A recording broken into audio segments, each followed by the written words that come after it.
right. Welcome to the SwineTime podcast here at Pipestone. I'm your host, Dr. Spencer Wayne.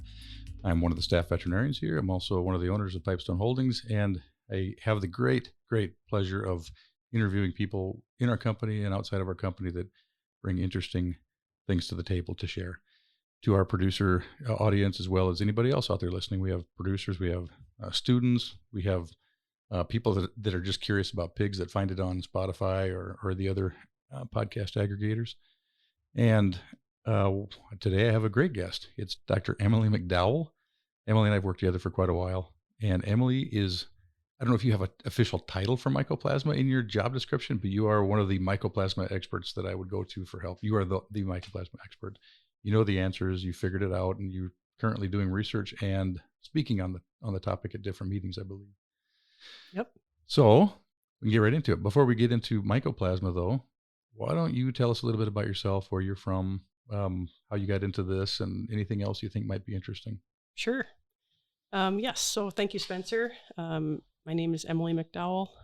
I have been with Pipestone for 9 years. Time's flown by with that. Originally, I came from our Ottumwa practice, and then I've been through several others up to Pipestone and now practicing out of Orange City. I'm originally from Primgar, Iowa. I now live by Paulina. Which Primgar? Is it Primgar and... The only Primgar, Spencer. Oh. The only Primgar in the world. Okay. Well, I got confused for a second there. I thought it might be the other one. Okay, go ahead. So yeah, thanks for the opportunity, and I'm excited to talk about Mycoplasma and what we're doing here at Pipestone with that. Okay. All right. Mycoplasma. What is it? Tell us, just kind of start off, pretend we don't know anything, which for me is not hard because a lot of times I don't know anything, but just for anybody listening out there, start with what is Mycoplasma, and then we can go from there. Sure. Yeah, absolutely. So Mycoplasma is a bacteria that has been around for over 50 or 60 years. In the industry, it's in general, Mycoplasma is the origins of it is from the sow farm itself. So Mycoplasma is very much a vertical disease, a sow to piglet disease. However, we do see more of the issues with Mycoplasma in the downstream pigs of those sow farms that are positive. And so typically what you'll see is a dry hacking cough that just goes on and on and on. It never really clears up very well, or despite using medication and that kind of thing. The cost of Mycoplasma for the downstream producer is very significant. There's a range of $2 to $10 a pig, based on the losses on average daily gain or mortality as well. So, okay. And the big spread in cost there is really from what else is involved. So if there's a PRRS break involved, or if there's a flu break involved, then that's where you get into the $10 range. Mm-hmm. Yeah. So you mentioned something in there. It's a vertical type disease, and a lot of people out there raising pigs are familiar with how they feel about PRRS, which is I got great pigs and boom, they blow apart at 100 days of age or something like that. They're growing and then they hit it. And it could be anytime, it could be early, later, but it's a laterally introduced infection a lot of times. Mycoplasma is typically different. And can you go through that again? Sure. How most people end up dealing with myco? Yes, absolutely. So most of the time, if in the past, we have a lot of farms, if they're 20, 25 years old, Mycoplasma negative gilts were impossible to get at that age or of that vintage of a sow farm. And so some sow farms have had Mycoplasma hyopneumoniae for the existence of the sow farm because that's what they were stocked with. And so some farms have eliminated over time. A lot of farms today that have been stocked over the last 15 years have been stocked negative now that we have negative replacement gilt sources. And so we've had most of our system is negative, thankfully, but we still have some farms that still have Mycoplasma from the original stocking or just never eliminated it. Yeah. You said most are negative, but if you go back 10 years, 12 years ago, they were almost all positive. Mm-hmm, I mean, it wasn't that long ago that all of our Pipestone managed farms were positive. trying to think if it would just been those new stockings from about 10 years ago that were finally able to stock negative. And what are we percent negative now? You think 80% or Yeah, what? I think we're 85% negative in the system. And Okay. we have different categories. Um, we have a provisional negative category, which is kind of there's the negative category, then the next step down is the provisional negative. And that's kind of a holding area. We do some testing within that period of time just to make sure that they are truly negative and that we don't get a rebreak is a possibility in that time period. And so that's what we're trying to do our testing so that we know that they're not going to rebreak. Yeah. Then there's the Mycoplasma closure farms, and so those are farms that we've identified. We've done our exposure. We're actively in a holding pattern for our gilt introductions. So we're it's a hold, close, homogenize, and then a defined time period where we're waiting for that bacteria to clear in the pig. So you're jumping ahead a little bit, which is talked about what it costs and kind of the history of it. And we used to be a lot of positive farms, and now we're mostly negative. And the assumption there is, well, we must know how to get rid of it. And you were just kind of defining some of those pieces to an elimination program for Mycoplasma. Yep. So load, close, homogenize, and then give it time. Correct. What you just stated. Yep. Which is the nice thing about Mycoplasma is that it very much we can pile it on to, if for instance a trigger for Mycoplasma elimination for some farms may be a PRRS break, where our exposures and closure timeline is very much the same for what we would do for PRRS. One thing I want to add before we go on is, a lot of farms that were stocked 25 years ago with a source, their replacement gilts that came into that source were positive also. And so they already had immunity. And so our clinical signs that we saw from Mycoplasma downstream were minimal because we already had a, quote, stable gilt coming in for Mycoplasma already exposed.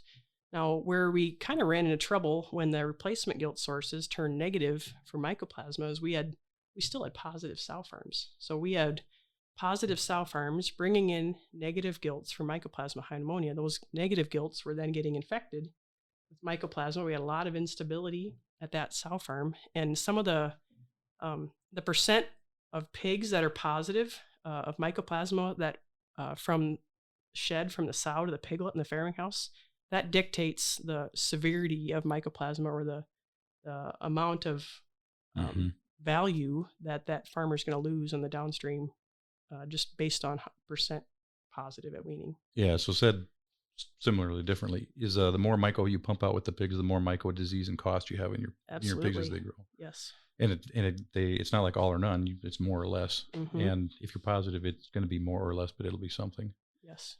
You mentioned something too about the gilts coming in negative. The other thing historically that's changed a lot is that we used to have small GDUs. They would come in at select weight, like 20 weeks of age or 18 weeks of age, and they would have a little bit of time to see the myco and go through it, and then they'd come in kind of still pretty rolling hot with it when they were getting bred and gestating. And if you have a longer time in the GDU when they get them in younger as a wean age gilt, that helps a little, but you still have to be intentional about eliminating it. Absolutely. Yep. Great comment there.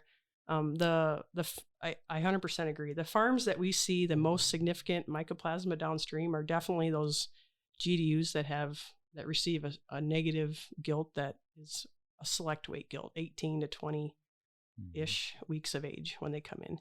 And it takes about 240 days total for that Mycoplasma, for that gilt to become infected and to clear it. And so if you can imagine that scenario of a select weight gilt coming in, getting infected, being bred, 114, 15-day gestation period, she's still shedding Mycoplasma a lot to her piglets. And that's a significant, if you think of a normal sow farm, 20% of your sow farm population is from gilt moms.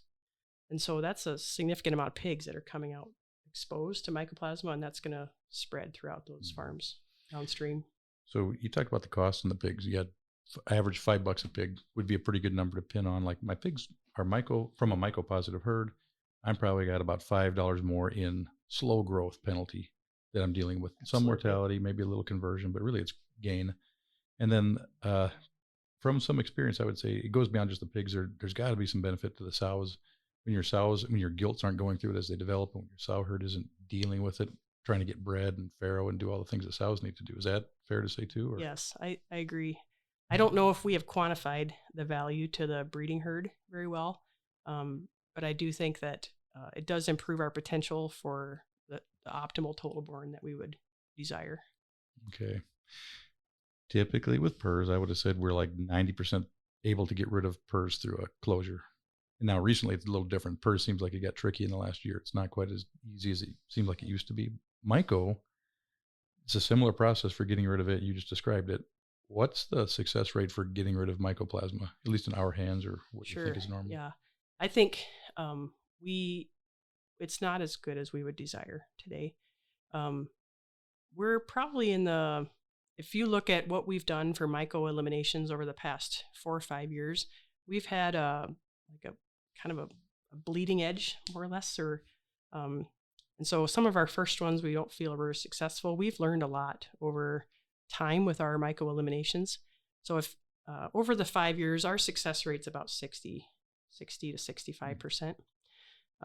However, I think if we broke down I don't know what I would assign for percentage for the recent ones that we've done, but it's definitely been better. Yeah. One of the major keys, I think, of how we've improved our success rate in the mycoplasma eliminations is through some new diagnostic or new testing techniques that have come out for mycoplasma. And I think if you the mycoplasma diagnostic side is one of the more frustrating parts of this disease. And so what we're actually doing is what we call a deep tracheal catheter test, end of closure. So if our total closure is 250 days for mycoplasma,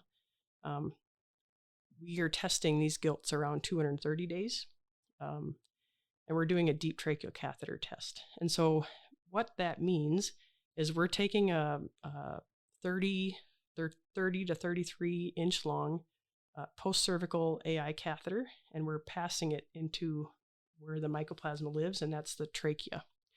And we're so that's putting after we do that, we take it out and we put it in a PBS or kind of a water solution and send it in, and pooling those tests to know if it's still present or not. So it's kind of a labor-intensive method to do the test, but it's drastically improved our ability to detect mycoplasma, basically purely from the fact that we can get where the mycoplasma lives. So we're getting closer to the source. In the past, people use nasal swabs and some other techniques, but we're just not getting deep enough to get it. So stated maybe in a more layperson terminology, you take a long skinny tube and run it way down the windpipe until you hit kind of where the windpipe breaks into the two sides of the lungs. Correct. Yep. Rattle it around a little bit, pull it out, and then chop the end of that tube off in like a test tube, and then that's what gets tested is this little chunk of plastic that goes way down in the pig's lung. Right.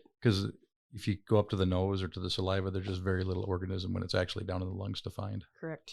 Yep. And then we're doing a PCR test, which is with that sample, and so that's a test really of presence of the bacteria in the lung at that point. So one other thing, you didn't say it, but I think you would, is with the first eliminations we did, we would actually take a large percentage of the pigs and like take a tube down their throat, kind of the same thing, and then squirt a bunch of mycoplasma in there just to get them exposed correctly. And that was incredibly labor intensive. Like everybody hated life at the end of the day.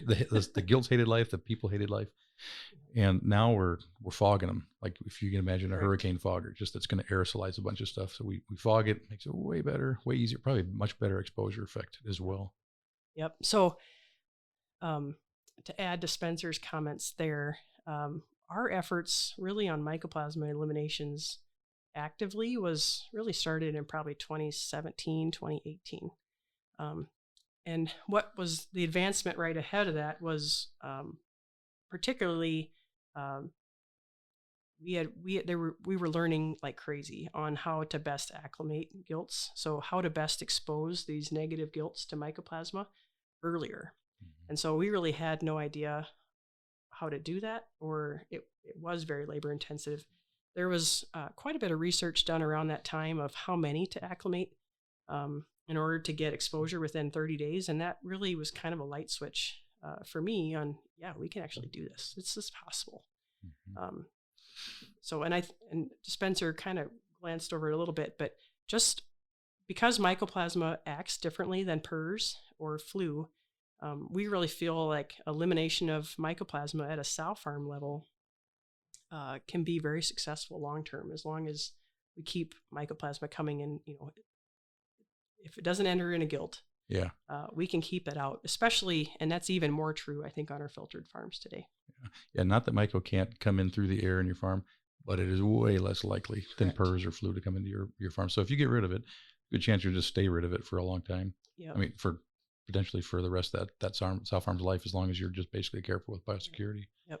So the deep tracheal, we were, to Spencer's comments a little bit a few minutes ago, we were acclimating gilts in the GDU at a young age, passing this catheter into the trachea, giving him Mycoplasma. But we were on a farm. It was 20 people that we were bringing in to do this, and crazy labor intensive. Lots of different teams working on this, sometimes a couple days to do it. And so it wasn't long before we heard some wind of a couple people doing some aerosol techniques, and that is our technique for exposure of gilts today for Mycoplasma. Yeah, in the learning process, we didn't just kind of come up with things all on our own. We had some help. Absolutely. Maria Peters was really helpful to us. Is there anybody else that kind of was part of the learning process for us? Was it mostly Maria? Or? I think, some of the other experts that we've used, Maria's been fantastic. Amanda Sponheim has been really, really good. Tom Wetzel was helpful. Eduardo Fano was very helpful. So we've had really good experts that have studied this and have a lot of passion for eliminating Mycoplasma and just see the value of it, and pushing us to try new things or to try new techniques. So, yeah, just kind of thinking over the arc of the last 8 to 10 years of really thinking about it and then doing it, going to mostly negative status now. Experts were helpful. We learned a lot. Used to be kind of a novelty, like, ooh, I have a myco-negative farm. Now it's standard. Yep. And it's when you sell pigs, our farms that we manage sell pigs outside of the shareholder group. Sometimes it's much easier to sell a Mycoplasma negative pig for that $5 a pig penalty that producers want to avoid. Yep. Okay, so we kind of went through the whole history and what it is and how to get rid of it. I know you're working on some current research. You've recently presented at some different meetings. You want to comment on what you're doing? Sure.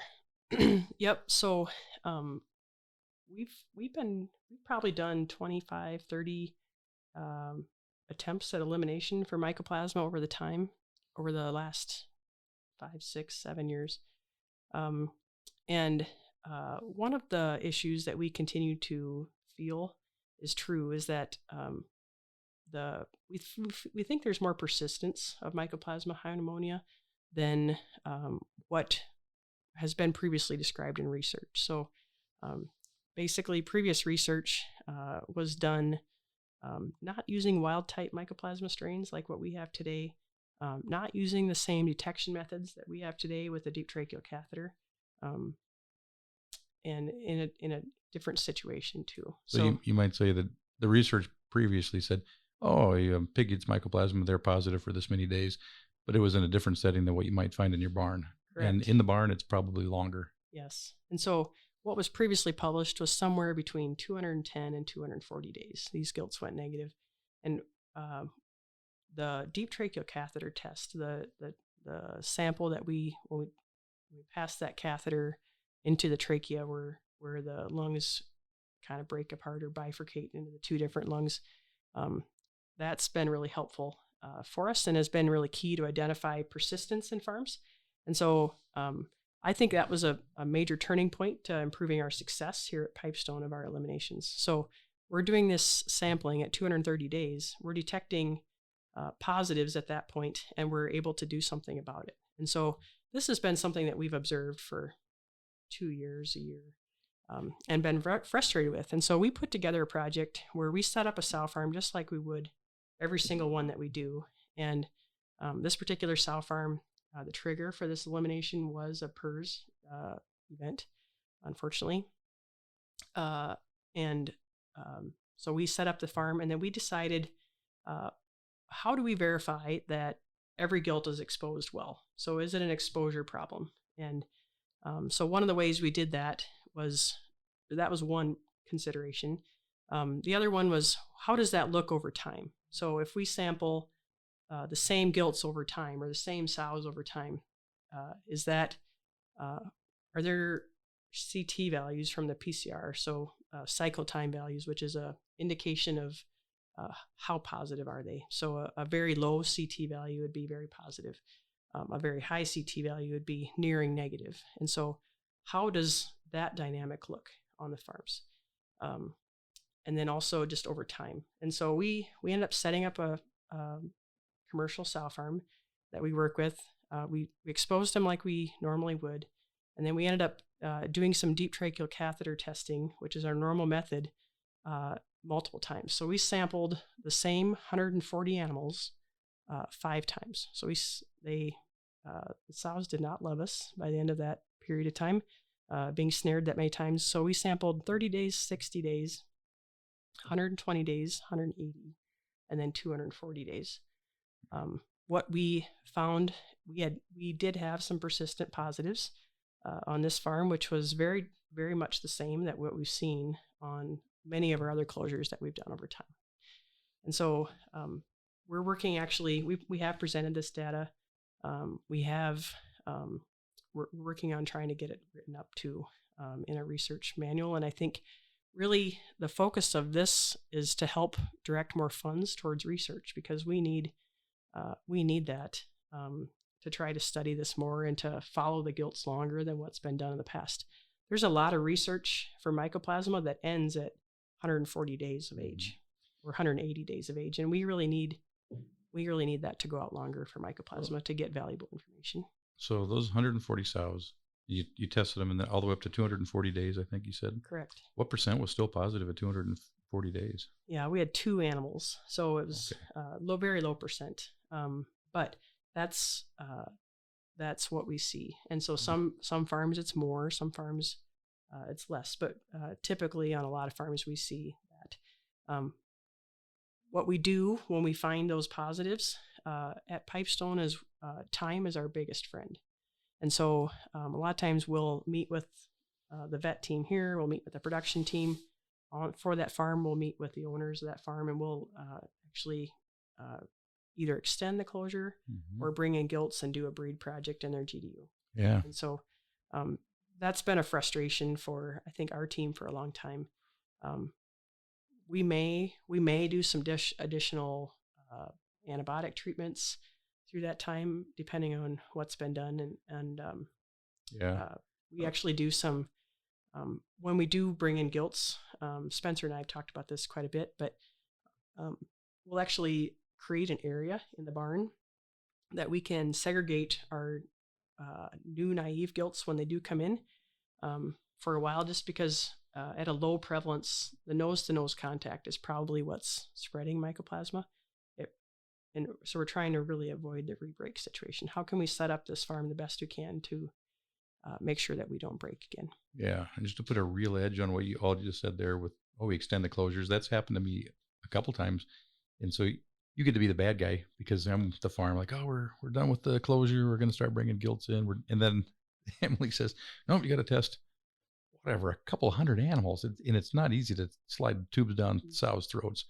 And you do that, and you find you still got a couple positives. And then Emily says, no, 30 more weeks or 30 more days, excuse me, some extension. I'm like, we need gilts and this is painful. And so, and then you also said we give some antibiotic treatments, but that seems like surprisingly not great at eliminating the virus. You can't just give a lot of drugs and not virus, the bacteria. You can't just give a lot of Draxxin and assume you're going to go negative. It doesn't seem to work that way. Yeah, time for sure is our biggest friend in that situation.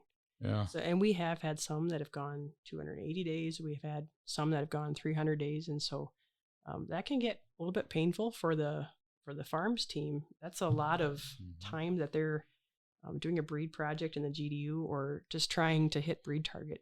Yeah.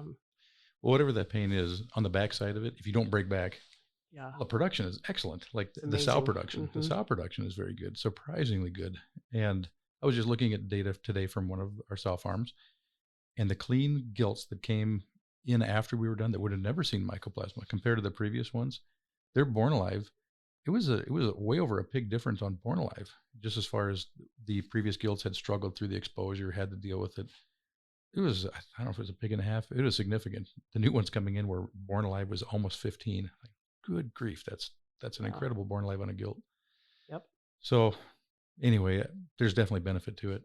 Thanks for reviewing what you're doing for a project currently. So to kind of wrap it all up, what can our producers gain, learn, apply, whatever, to their farms based on what you just told us about? Sure. Well, I think there's been a really big push on the health tax at Pipestone. Health tax. Health tax. Okay. And so what that means is that certain diseases, if you have chronic bacteria on your farm that's endemic, or if you have mycoplasma on your farm, or if you have a flu positive pig on your farm, there's a cost that you pay to that. And so Mycoplasma, hyopneumoniae is a significant health tax on the sow farm, as well as, and for sure, on your downstream pigs.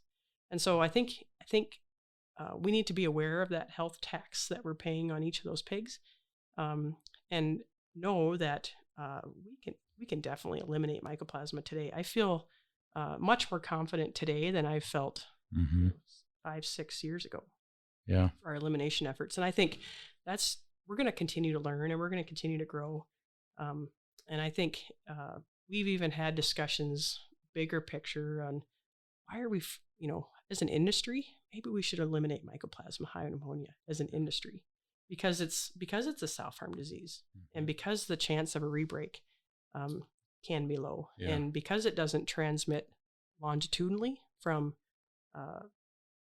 in pig dense areas from barn to barn. It's more of a sow to pig transmission. So that's a pipe dream maybe today, but golly, I hope in my career that would be true. That'd be pretty cool. But think of the trajectory. If you go back 20 years ago, can we get rid of PRRS? And there are ways to do it, and some were harebrained, some were good. And finally we get good methods. Okay, we can get rid of PRRS. Then we get rid of mycoplasma. Now flu is really kind of where mycoplasma was for us a couple of years ago. Yep. And so we're doing flu eliminations, and you do these things, and everything you take away, that tax you take away from the sows and the pig flow gets better and better. I think, man, our producers down in parts of the world where if you deal with sick pigs at weaning compared to these pigs, it's a night and day difference. You shouldn't have to deal with this cost if you can eliminate it. Right. Yep. Okay, so I'm going to think that question has asked you, what can our producers apply, learn, or gain from it? It is the tremendous importance of getting rid of the tax that you're paying. Right. And so just look at your sow source. If you're buying pigs from a sow farm that you have a contract with, if you're a shareholder, whatever, it's what is my tax that I'm dealing with? I'm never quantifying, except that I'm probably paying it the whole time. Yeah. And I think the cost at the sow farm level to eliminate mycoplasma is really less than $1 a pig. And so is the cost to eliminate it at the sow farm level versus the health tax that you're paying $5 a pig on every pig that you wean out of that farm. So fantastic return on investment here if we can successfully do that. Okay. Emily, I really appreciate you coming and spending time here today. And I would thank our listeners also for tuning in. And I'd say tune in next time for whoever our next guest is here at SwineTime Podcast here at Pipestone, Minnesota.